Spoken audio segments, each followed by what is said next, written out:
Okay, you're selling your home on your own. Now is the time when you need to use your good judgment. And you want to make sure you're aware that there are bad people outside the country that may be trying to scam you of your money. And how can that possibly be done? I want to give you an example of something that happened to one of my clients a long time ago. And it's basically a way where they scam this person for a lot of money. The way it works in this case is that someone contacts you via email. That's the #1 signal that you need to be very aware. Somebody's outside the country, and very easy for them to be convinced into purchasing your property. You actually do not have to even do any selling. You don't have to convince them. They want the property. And as far as the price is concerned, they don't care. They will pay you exactly what you're looking for. You know, they're going to put their little conditions in there that are not going to be conditions to you, because then they already know that. But they just want you to perceive that they're being very careful and purchasing the house. When in reality, the only thing they want is for you to accept a contract for the price you're selling your property. And these people are not even seeing the property. You may go out the problems with a camera and videotaping and sending by email.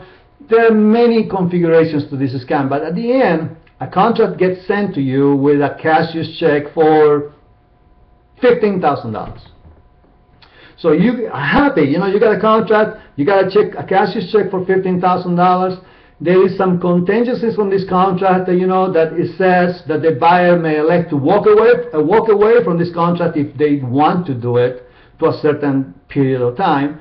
You're okay with all that. So you finally sign the contract, you send everything back to them, and they have the signed, ratified contract in their hands.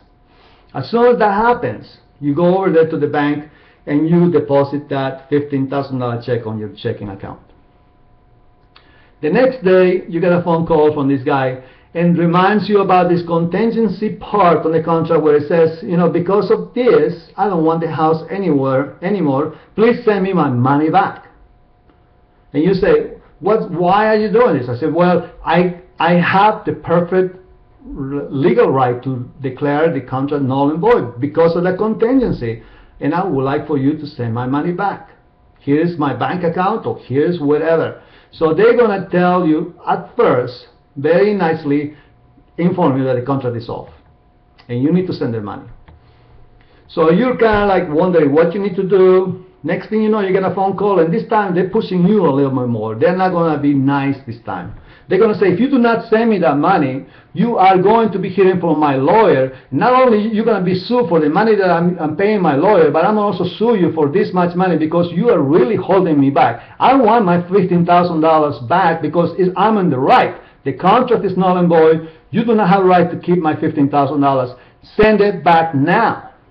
So now you're getting upset because the second and the third day, you're going to be getting 3 or 4 emails or 3 or 4 phone calls, and they're going to be very threatening. They're going to stress you out, and I know how you are, because I know most people are normal. They want normal standard business procedures whenever you're selling your house, and you are not used to dealing with some of these people where they push you and they throw all kind of threats and all that to upset you and stress you, and you are like looking for an out. You want this problem you have to be over now, because this guy is threatening you with lawsuits for $100,000, attorney fees, and they're right. You got their $15,000. You better do something about it. So in order for you to relieve from this pressure, the first thing you do is you go to the bank and you write a check for $15,000 to return back to them their money. But unbeknownst to you, the bank actually did not clear that $15,000 cashier's bogus check yet. They're waiting for the bank to respond to them saying, hey, this money is okay, or hey, this money is not there because there is no bank of that name, or there is no deposit number of his name, or whatever. So normal procedure for the bank is when you give them a cashier's check, they have the obligation to accept it and put them in your account, and they're going to raise your money on your account $15,000, but it's going to be on hold. They cannot give you the money right away. They have to wait for the cashier's check to be okay. But they have the obligation to accept any cashier's check that you bring to your bank to deposit in your account. So while you're waiting, and when the bank is waiting, and this could take even weeks, This other guy has pressured you into having to write a check for $15,000 and send it back to them, and now you're off the hook. Everything is done, except 2 weeks later your bank calls you and tells you that $15,000 check is no good. Your deposit, your account is going $15,000 below. Boom. So you just got scammed for $15,000. So you learn a lesson and don't do that again. And instead of having to experience that, with like client I had, just listen to this videotape and be careful. Whenever you deal with somebody via email, whenever you deal with somebody who's very eager to buy your house, whenever you are feeling now no, they don't want to negotiate the price, be very careful, because there is something else behind it. But as far as cashier's check, I'm not saying not to accept a cashier's check.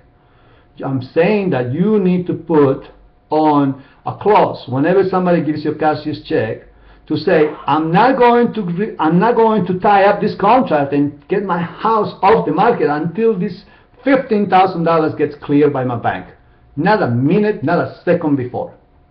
Making sure that the money is going to be there. And if the person wants this house real bad and they don't want you to keep the house in the market for a longer time, then I say, give me back the $15,000 cashier's check and I'm going to give you it in cash. Or let's go to the bank and let's get it cash. Let me transfer my money from my account to your account. That's when you know it's legitimate. So we have to be very careful. Emails, people that are going over out of their way buying your house, very easy to work at the beginning, but you'll find out their true side later on. So be very careful out there, okay? Hopefully this helps you.